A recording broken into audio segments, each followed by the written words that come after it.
Ooh, slamming new intro. Slam a new intro. Ooh, Not only is that a badass intro, but now, thanks to the QR sitch is gone.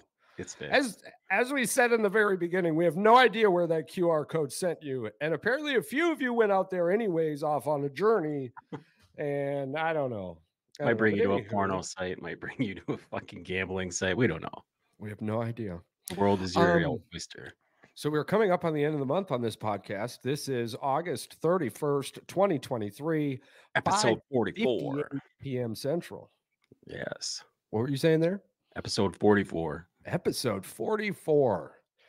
So, as we're wrapping up our Singapore tour, possibly, who knows, the numbers will come out soon and we could still be there. But for our Singapore crowd, here we go. Ni hao ma, wo hen bei. No, I butchered that. Hold on. Try again. Wo hen ba. I can't believe I butchered it. Here we go. Wo hen ba. All right. So here we go. Ni hao ma. Wo hen ba.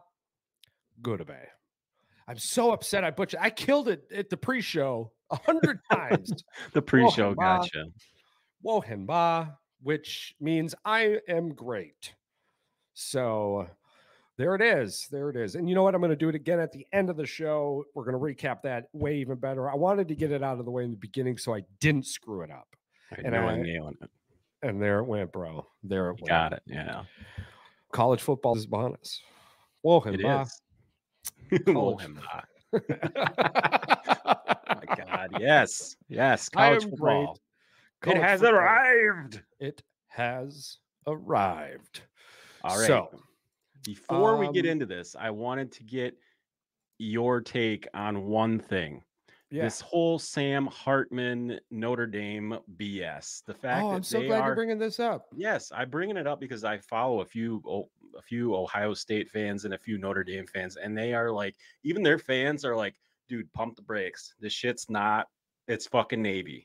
It's Navy. Oh, dude.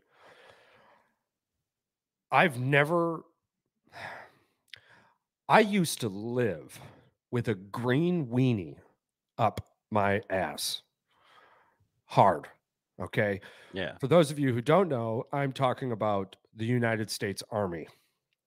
And for those of you who just now got it, you're welcome for that laugh.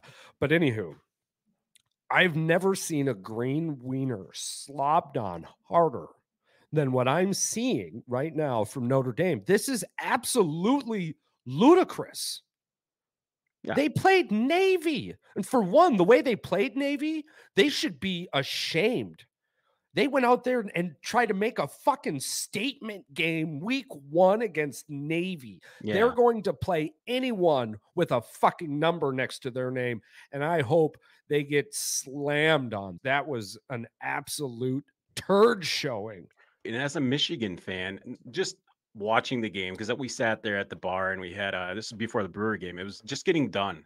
And I noticed one thing right at the end. Sam Hartman's got his big old beard. He's trying to look all macho and manly. And they're talking this guy up like he's a Heisman. Dude, he played at Wake fucking Forest before he came here. I don't even know who he was. Don't tell me. Not you specifically. He was a 4-star, I think, quarterback. He wasn't terrible. At Wake Forest, though. Yeah. At Wake Forest. I'm sorry, but Wake Forest is probably a D1 school because of the money they put into their athletic program, not because they're an actual D1 sports program. Okay, and for those of you who don't know, the UW, the University of Wisconsin, I think Oshkosh was it? Like they're on probation right now because they weren't putting enough money into their athletics program. Yeah, I heard about this. That's why, and it like fucking light clicked. I was like, oh, that's why there's so many D1 schools. Not because they fucking put the sports on it. It's a recruiting ploy. Right. Here, I wanted to bring their schedule up for you. Yeah. So that I can read these off. Let's break this down. I want you, because I love your takes on this. I absolutely want to hear what you feel on every game. You could say loss. You could say win. Yeah, we'll go win-loss, and then we'll pick out the ones that you want to talk about afterwards. Sure. Absolutely. Some of these you don't even have to. They're just a given. Yeah. All right. Their next game is against Tennessee State. Yeah, win. All right. NC State. On the road. Wolfpack. Be tough, but win. Yes. And you know who's they're next? a shitty team. Because they're a shitty team, it's going to be tough. Big bad Central Michigan comes to town. Goes to Central Michigan comes down. No. And then Notre Dame will get a win there too. And then at home versus Ohio State. And I hate to say this, but I believe that Ohio State and Michigan are the two best teams in the Big Ten. Yeah, I agree. State is shortly behind at third. Yeah. As sports fans, we have to give Ohio State the credit they're due. Ohio State has two of the best receivers in college. My father-in-law is a huge Ohio State fan, so that's super awkward on Thanksgiving. Sorry, I don't know, but I'm saying loss for that one. I'm saying that Ohio State definitely a loss, and we'll come back to that game because I want to do a loss by how much and how bad. I'll talk about that for 2 minutes. And here's one where I think is a kind of a trap game for them, even though they're terrible. Is Duke? Then they go to Duke, and then they go to Louisville afterwards. Oh, that dude's on North Carolina. Yeah, so Duke and Louisville will be a bounce-back game. Yeah. I tell you what, it's college football. If Notre Dame beats Ohio State, they lose the next week at Duke. Because you know who they go to after the Duke and Louisville games? They freaking come back home. Again, all their hard games so far are at home, and they play USC at home. But USC has one thing that Notre Dame don't have, and that is a Heisman caliber quarterback. Absolutely. Who did his shit last year, not against Navy. And granted, USC doesn't play defense because we saw that versus San Jose State when they gave up like 28 points. But still, their offense is ridiculous. Absolutely. And then obviously there's another trap game coming with Pitt. Yeah. So as of right now, they could have 2 losses. And then guess where arguably I can see 3. Right. With a trap game. With a trap game. Yeah. I can see 3 losses easily. But let's bake the bread a little bit. Okay, as much as it is week 1. Yeah, go ahead. Guess who's next? Clemson. On the road. I was just going to say Clemson on the road. That's a loss. And then they at home versus Wake, and then they go to Stanford. Now the Stanford game is always a tough game because they play them tough no matter what. But Stanford is incredibly down. They'll probably blow them out. Yeah. But to be honest with you, I think the last time I said Stanford's name was not Patrick Luck. Patrick Luck with the touchdown pass. Patrick Luck with the touchdown pass to Jacoby Sayers. Yeah, Jacoby Sayers. There you go. There we go. But anyways, Andrew Luck. Or Christian McCaffrey. I'm sorry. Christian McCaffrey. Yeah. The reason I brought their schedule up, though, the reason I brought it up to you is this is one of the problems that I hear on sports and social media as a whole, is the fact that Notre Dame is one of those schools that can have 2 or 3 losses and still be considered for the playoff. And that, to me, seems absolute bullshit when Michigan had to pretty much go undefeated just to fucking make the damn thing. And that talks about conference play. So if we're going to put that much into conference play, then how the hell is somebody playing in a non-conference scenario? Every fucking game for them is non-conference. Right. And the only 3 games that they freaking had that are any good are possible games that they could lose. Absolutely. The only 3. The one for sure is where they should be in the ACC. And then if they're playing in the ACC, they don't come out of the AC. Oh, no. Clemson would be bitch slapping them all over the freaking Absolutely. Board. Not to be crude or anything, but for sure they would be beating them. Who else is in the AC there? And North Carolina. North Carolina, who's got possibly the number 1 draft pick in the quarterback, Derek May. Yeah, May's legit. I'm glad he stayed. I'm glad May stayed. I hope he stays 1 more year, to be honest with you. Get that fucking shit, man. Get that. I bet you it's him and May and Williams 1-2. You think? May and Williams 1-2. Yeah. And I think in the quarterback world, I don't know. The Commanders and the Cardinals could be playing for the number 1, number 2 pick. I was just about to say that. And at that point, we'll be talking about this in 6 months about who do they pick. I'd rather talk about the Commanders. The Commanders, I think, have a better chance. The shit with Kyler Murray, like the fact they didn't get their contract deal negotiations in, so he just sits for 5 weeks. Then they cut all their backup quarterbacks. But I guess New England did the same thing. They cut freaking Zappy. Yeah, Zappy didn't make the team. No, it's not Zappy time no more. Man, no, it sure isn't. Some of these teams feel like they're nailing it in for the year. They just don't even care. Tanking doesn't pay. No, not in the NFL for sure. There was an executive. Actually, I'm so glad. Fuck yeah. I was listening to the owner and chairman of the Brewers when he was a young owner. I forget who he was talking to, but they were talking about tanking basically. Yeah. And he said, the guy goes, listen, just because you're down there doesn't mean you'll get back up. Yeah. It's a lot harder to go up than it is to stay up. Yeah. Oh, wow. Yeah. I also heard him say negotiations are underway too with trying to keep the team in Milwaukee. So that's a good plus. Absolutely. Good on you there, Milwaukee. I think it was a marketing ploy, to be honest with you. Oh, to get some attention towards the Brewers. Playoff push. Somebody in that room wasn't doing what they should have been. And the only way to get them to shit or get off the pot was to let the people know what the fuck was going on. The moment Wisconsin found out that Milwaukee was getting fucked with, somebody walked into that office with their butthole puckered and went, yo, keep my wife's name out your mouth. Yeah. Honestly, I thought you were going to bring that up too when you said shit or get out the pot. You're going to say the one thing they had to do to shit or get out the pot and take the fucking TP away from them. It worked. It worked. Did. Yeah, because I mean, the other kicker too, right, is like the excitement that could have been a baseball team in Green Bay or Appleton, which appears to be this. We haven't been to Madison yet, but like in between Green Bay, Milwaukee, and Appleton and Oshkosh, it's just fucking skyscraper city in Appleton right now. It looks like it's a beautiful little location for some skyscrapers. Yeah, but Wochenba. I am great. Carpe diem. Carpe diem. Before we jump back into college, I did want to point something out on the 53-man roster of the Green Bay Packers. Emmanuel Wilson did make the 53-man roster. Correct. Yes, he did. So that was absolutely fantastic. And the other kicker, too, is we apparently don't have a long snapper yet. Not sure what that's about. People were kind of like worried about this.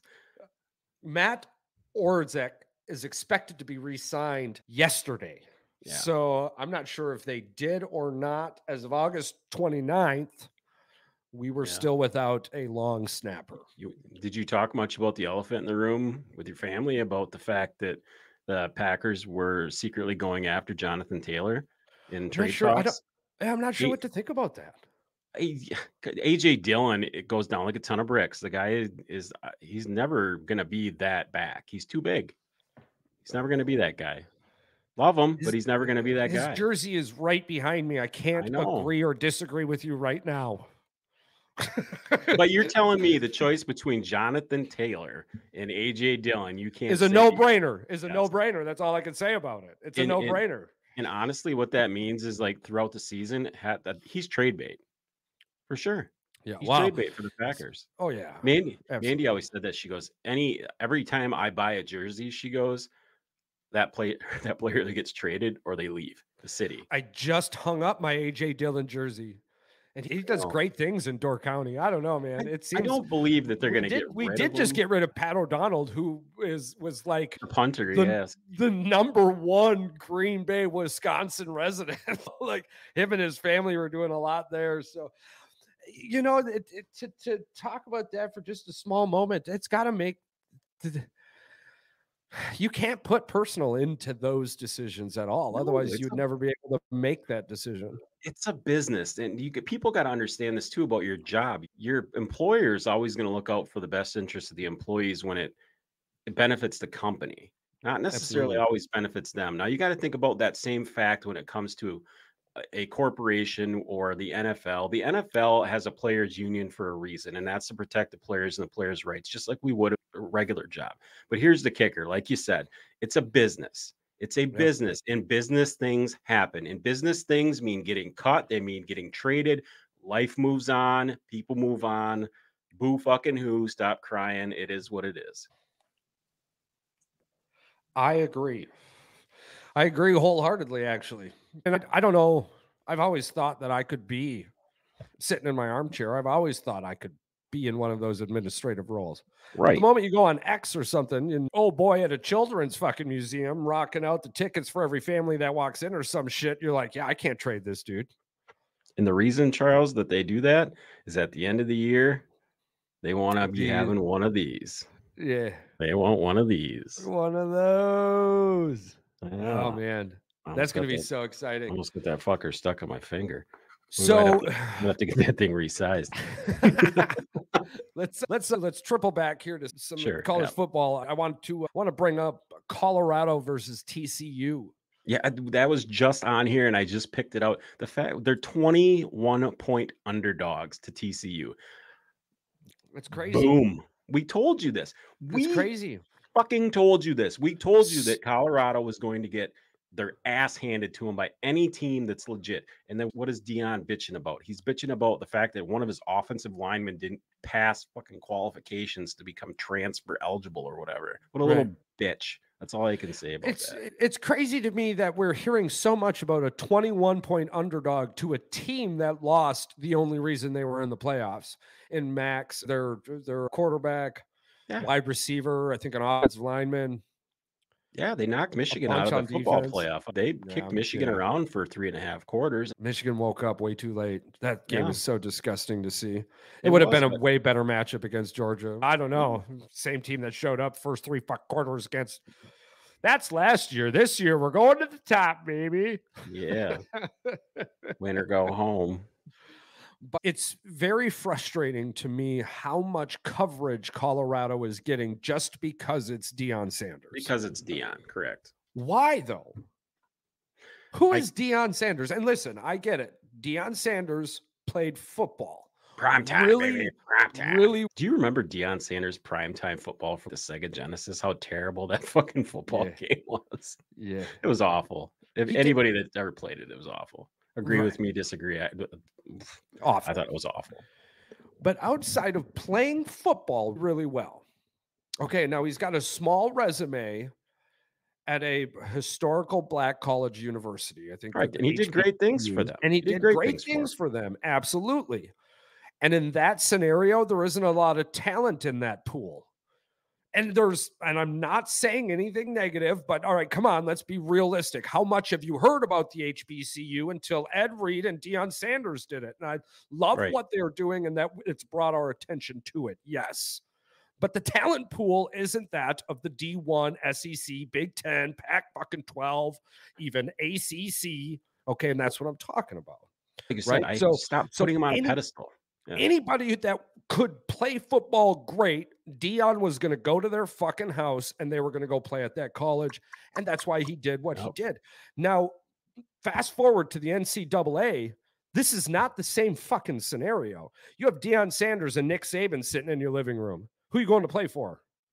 Nick Saban. Right. The guy who's got Deion Sanders and John Harbaugh. You got Deion Sanders and even Scott Frost from fucking Nebraska. But Charles, you know exactly how he got some of these guys, right? Because the old boosters from Colorado freaking opened their pocketbooks when they said Deion Sanders is coming to coach your team. Oh, yeah. So guess what? Them boosters that were dormant for freaking 12 to 15 years when Colorado was at the bottom of the fucking Pac-12 or with the Big 12. It was Big 12, then they were in the Pac-12, whatever. Either way, you know what I'm saying. Yeah, they kept their mouths shut. At one point. Yeah, they kept their mouths shut, and guess what? Colorado sucked. They were terrible. And you actually do bring up a really good point there. The NIL does have the ability to make Colorado great. Did you see Harbaugh's comment on the NIL? Yeah, that was pretty fucking crazy too. He's not wrong. I 100% applaud him for speaking out. I think he's done after this year. I think this is his make or break season. He's going to the NFL because he is pissing the NCAA off with his comments. He is like lighting a fire under the chair that the commissioner is fucking sitting under. He's like, you're fucking testing that. I don't know, man. I agree with you, but I could also disagree with you simply because it's just my opinion. No. Like my only hope, my only savior for that, because it scares me to death because I do believe it. And I honestly don't necessarily disagree with that opinion either. But I think the only saving grace is what he's able to do in college. He's not going to be able to do in the NFL. He's sitting in an elite seat in college. He is, but he also has coaches that are going to be poached for college head coaching jobs if he doesn't leave. And the problem would you if Michigan, if he left, they would be in decent hands with Sharon Moore or Mike Hart or Mike. Yeah, Yeah. they would be fine. I Yeah. think they would Yeah. be fine. Michigan's gonna be fine regardless. Absolutely. I agree. Yeah. Yeah. I don't want, like you said, I I agree. just don't think I don't want to see it. the I don't want to see allure it. of the elite seat. I just don't. It is fun to talk about too. Let's get it like a pre-hot take on it. Where would he go?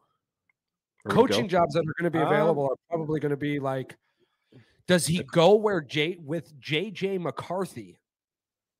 I don't know, but I heard the Colts want him bad. The Colts wanted him bad last year.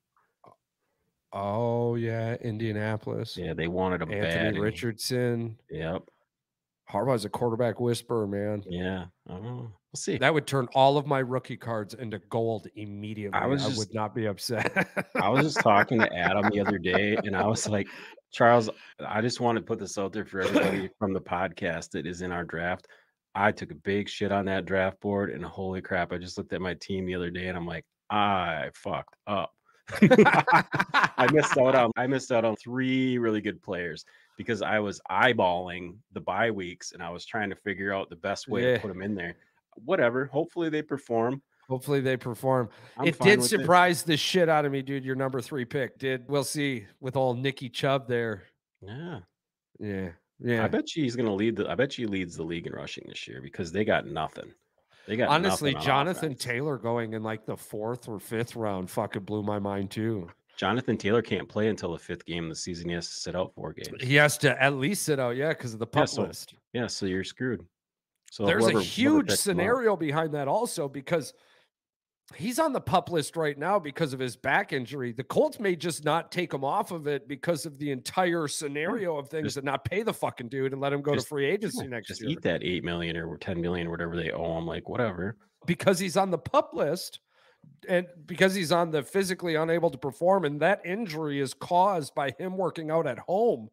But there's an entire scenario where the Colts don't have to pay him at all. Oh, he's got guaranteed money. They still have to pay him. Like they just don't have to pay his weekly salary, what it would be, his game checks. They wouldn't have to cut game checks to him. The game checks? Yeah. That's your game checks is like what I was trying to figure this all out too. If you Google how NFL players get paid, they get 6 different weird checks throughout the season. It's just some weird bonus thing. There's a bonus for having all your gear like properly put on. Like you get fined for wearing like weird stuff, wrong shoes, the wrong jersey, tags, just weird shit. Yeah. And it's nice that you bring that up too, Pat, because I would like to talk with somebody who knows a little bit more about the bonuses that they get for doing things correctly. I think that getting the Packers equipment manager would be pretty badass on here. It would be. Because all you ever hear about is when somebody's fined for wearing shoes they felt at heart they needed to wear. But why don't up until this moment right now, that definitely makes sense. That they would be bonused the fuck out for doing things correctly. That bonus may be $500 and the fine might be $1,500 for not doing it. But why are you choosing that? It never really made sense to me. You're a famous athlete. You could choose so many platforms. Joel Klatt, Keith Murphy. I reached out to both of them. One of you guys listen? Hit us up. We need some information. This is the stuff we needed to talk to you guys about. We just wanted 10 minutes of your time. We just want to pick your brain about this stuff. Absolutely. Maybe someday. I'm not fucking that up again, man. I'm telling you. But I'm glad you actually, a funny story. So I'm scrolling through fucking TikToks last night, not TikToks, Instagram, because I still haven't made it to TikTok yet. We're on TikTok, but. Oh, we are on TikTok. Boys_in_woods. Boys_in_woods. The old TikTok. But so there was somebody that was like going around with their microphone, blah, blah, blah, blah, blah. But this person was, do you know any Chinese? And about halfway through the video, somebody was like, ni hao ma, good bay. And she's like, yeah, very good. And then I'm like, that motherfucker listens to Boys in the Woods, I promise. Because it's the only 3 things that they learn. Yeah. Exactly. And he said it like he heard it from somebody else that he's not sure if he should trust somebody or not. Straight there. That guy. You can trust us. That's what I'm saying. Whoa, Hemba. You can learn shit. Listen to the podcast. Oh, man. But okay, so since we're sitting here effing around with it today, September 1st is Singapore's election day. Ooh. And it's a national holiday. Who's going up? Do we know? I have no idea. I literally just finding this out today. Hopefully they do better than we did. Yeah, seriously. We'll look into this though. And yeah, we'll see. We'll give you an update next week, whether you're in the lead or not. And then that may be our Gouda Bay. We'll butcher that name. So Wohenba. Oh, the Singapore word of the day. Yeah. Umbrage. Uttered by Singapore Press Holdings, SPH, Chief Executive Ning Yat Sheng at a press conference on the media company's restructuring, has trended on social media platforms, sparked numerous memes and merchandise, and influenced marketing efforts by popular brands. The word umbrage. I have no idea. Didn't really look into that either. Wohenba. Keep saying it. Yeah, it's the only way. It's the only way to get the old noggin to keep her going. But otherwise, we've got Michigan on Peacock versus East Carolina University, Correct. ECU. Now I wasn't able to find the over-under on that one, and I'm guessing Michigan's probably favored by 32 and a half. I can tell you in a second here. It's going across 36. 36.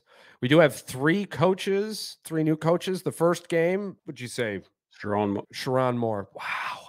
I think this is the worst thing ever, Sharon, and I apologize, but reading your name was like Sherman Moore, Sherman, and now I can't get the F out of my head. I have a hard time pronouncing some of these people's names because it's like there's so many different ways in this can go. Yet Wohenba has no effing problem rolling out this tongue. It's right now, no more.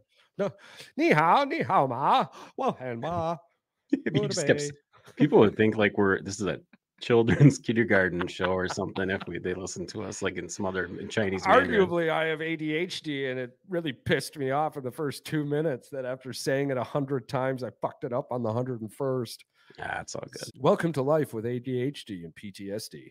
It's not exhausting at all why I take naps often. No, we got it. We got it all figured out, right? Well, this is life for us. Absolutely. But anywho, we were 36 and a half. Moore is going to be the first head coach. This is going to be a great opportunity to show what he's got and who he is, really. I mean, if you watch college football or you're a Michigan fan, you should fucking know who he is and what he's done. It's been amazing. The fact they got Harbaugh's dad out there for one of the games is fucking and his son too, right? And his dad and son are going to be out there coaching. Yeah, to be honest, if this isn't a big middle finger to college football, I don't know what is. Look at boom, boom. Daddy and son. See, I don't understand. And then Mike Hart, I believe, coaches game 3. So yeah, it's just going to be the dad and son coaching game 2. Scream to me, these are the things I can do. Stop me. Yeah, exactly. And guess what? Michigan's not going to stop me. So you guys try to stop me. It's a slap in the face to him. I mean, I think it's fucking fantastic because he's proving a point by you guys are being petty. This is the dumbest thing ever. Why are you guys punishing me for something that probably everybody did during the COVID lockdown? I just got caught. Okay, I showed my cards. I lied about it. My bad. He tried to give him 4 games for a fucking cheeseburger, but gave Urban Meyer 3. Yeah, for everything he did that day, and then he left and all the other shit that popped up. Look at the college basketball thing, the debacle that when they did the whole Louisville thing with Adidas and the bags of money at the McDonald's, and hell, freaking Alabama just got caught cheating in baseball, and they still haven't even come down with the penalties on some of these schools. Yeah, they're gonna bring them down, but at some point they hit Michigan with this like the next year. Like why? Some of these things takes years. That Miami situation back in the 90s. 6, 7 years. Yeah. And then nothing came about it. Miami's punishment ended up being the fact that they waited for a punishment. I did just watch that documentary again, that 30 for 30. Yeah. The hurricane one. Oh, that's such a good one. Oh my God. I saw all the things that they left out though. I was pretty disappointed that some of those things should have been in there, but I get why they didn't put them in there because there's criminal stuff going on, but still would have been interesting if they at least pointed to it a little bit. They had that tiny little motherfucker run out on the field. That blew my mind. That money gets you whatever you want. Money and a ladder. If money don't get you in, the ladder will get you in. I fucking promise. Just walk around with a ladder. Nobody stops you. People open doors for people with ladders. You ain't even got to have a fucking name badge. Oh, yeah. Something else I do want to fucking talk about, too. Yeah. Did you hear about the person who shot somebody on accident at the White Sox stadium? Yeah, I heard about it Saturday when I was at the game. I heard about it was on the radio Friday. Yeah. Friday So it the happened. details about this, right, come Was it out accident? in the very beginning. In the very beginning, there was a shooting at the White Sox ballpark. One person injured, one person grazed. The person grazed refused medical treatment. End quote. So now the radio's going on in the background, and my mind immediately goes to, what the fuck was that person doing who refused medical treatment that got grazed? Why were they there? Were they there to kill somebody? Were they a fucking spy? Yeah. What were they doing at that game? Why would you refuse medical treatment nowadays? You got shot at the White Sox stadium, bitch. You about to get paid. Right. It turns out the person who got grazed may or may not have been the one with the gun, whom may or may not have brought the gun into the ballpark in between her fat folds. Oh, boy. It is also noted that this person who may or may not have brought the gun into the ballpark, who may or may not used her fat folds to do that, set the metal detectors off multiple times, but they couldn't find anything. Good Lord. So they just let her go through. Again, allegedly, because this said person's lawyer did come out and say, my client didn't bring the gun. But so allegedly it was in the FUPA? Right. So now I'm driving, and I'm driving down the road, and I'm like, man, airport security just got crazy. You ain't just lifting your hands up anymore, depending on who you are. Tickets now might have to, because of national security, tickets might now have to you might have to say on that motherfucker if you are X or XX or yada yada. Because but jokes aside, if you can just do that, like, where are you going now? What else are you putting underneath that shit? Coke? Right. What are you hiding? Meth? Hot dogs? Do you think a hot dog would cook? This woman was not probably not going to be the shooter. She was probably bringing this in for her beau. Let's just be all right. We'll just lead us to this. Allegedly, this woman brought in a weapon under her fupa. She snuck it in there. She set the alarms off. Ding, ding, ding, ding. Yes, you got flagged, ma'am. And they couldn't find it. But then they said, okay, it must be something else. So then they passed her through. Now she goes into the bathroom or somewhere, and she lifts her up and hands it to someone else, and the gun goes off or something. It's just, I'd like to know more details about this. That's what I'm saying. It's just the moment I heard the person grazed refused medical treatment, I was like, oh my God, there's so much more to this. Boom, my Law and Order shit went hard off. I was like, nah. See, you know what I'm thinking is that bullet, the gun went off, hit the ground or something, ricocheted, bounced back up, grazed her, hit someone else. I'm thinking that somebody didn't even pull the trigger on this thing. No, because I don't know where the graze was. I think maybe the leg, which means arguably what I think happened was, like, you went to the bathroom, allegedly took it out of the fupa, allegedly took it out of the fupa, put it into the purse, then allegedly, and then in the purse it went off allegedly, which then allegedly grazed the leg, and then allegedly shot some other motherfucker in the leg. Who's doing fine, by the way. The person who actually got shot in all of this, not allegedly. There really is somebody who's fucking shot. They're doing fine. Yes. So she must have been part of the FUPA fire squad. Just crazy to me. Yeah. Southside Chicago. And that's what I was telling the wife. I'm like, man, I'm really glad the Brewers don't play them. We're going to be up on the north side. We were just thinking about going. I was in Chicago this week for work. We were thinking about going to the Brewer game the other day. Well, we're going to the Brewers versus St. Louis next year. August 21st through the 23rd. Oh, nice. Fuck, there's like 15, 20 of us, dude. Yeah, family trip, right? It's a group trip. There's just a whole bunch of family coming. Yeah, but we're Airbnb. Yeah, we're Airbnb-ing it out. Got that shit. I think I've got 3 or 4 houses planned. 10-bedroom fucking mansions we're looking at. Fucking super cheap too, man. Super cheap. It's like less than $3,000 for the 6 days we're there, split between fucking 8 to 10 people. It's like $300 for the week. We might have to plan a group trip out to Vegas next summer or something, next fall, maybe, who knows. Dude, We'll try to get a group rate or something. You said February you're going? February 18th through the 21st, we're going for Rachel's birthday. There you go. It's $250 per person round trip from Appleton Airport. Damn, there you go. But what I was thinking, that's your special trip. What I'm thinking, what we should do is we should try to figure out a time to go there when a sporting event is going on. Yeah. And we have a podcast episode from the hotel. I'm down. And maybe we could find. It's only $500 to get there and back. Yeah. And I heard some negative things about that podcast. What the hell we were talking about going. Oh yeah, that thing in fucking Denver. Oh, people said that it was really bad. Was it like that fucking fire festival? Like that super corporate, they said, and it was just a bunch of really like elite, like rich people getting fucking drunk, and their corporations paying for all stuff.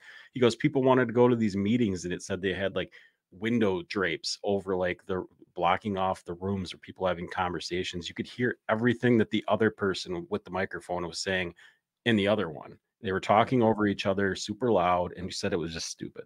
You know, the thing is, and this is something I've actually been thinking about. I grew up, you did also, with a very fantastic movie that reminded us, if you build it, they will come.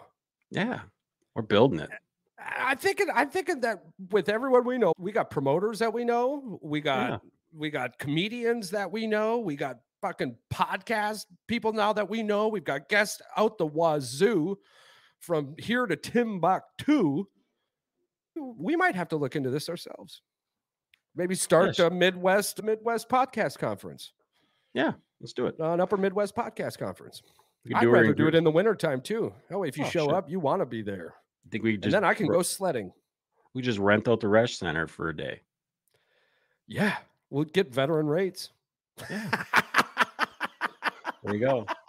So we have to figure out what football game we want to go and do our tailgating. We're not going to buy tickets to the game. This is going to be a tailgating event. Yeah. We're going to invite our fans. Well, at this point, dude, I think that as long as the weather is good, we just go to the home games. We tailgate the home games straight up. Yeah. We just get there. So we'll plan on week 1 for sure against the Saints.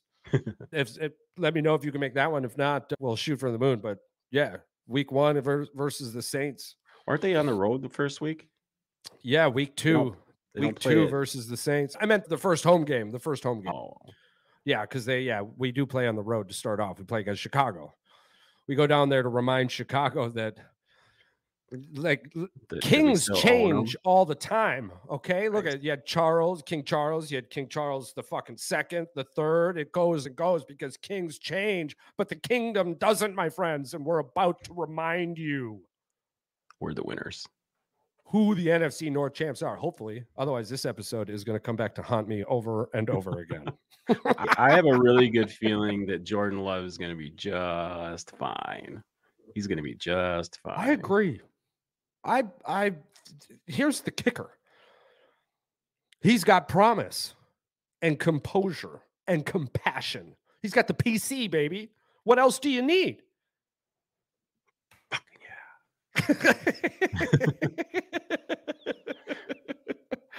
I love it.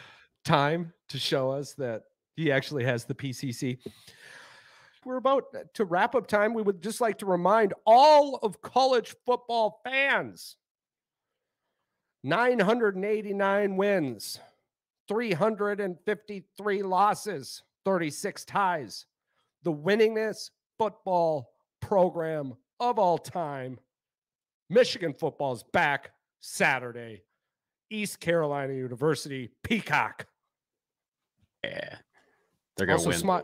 Smile more, bitches. Life's better because of it.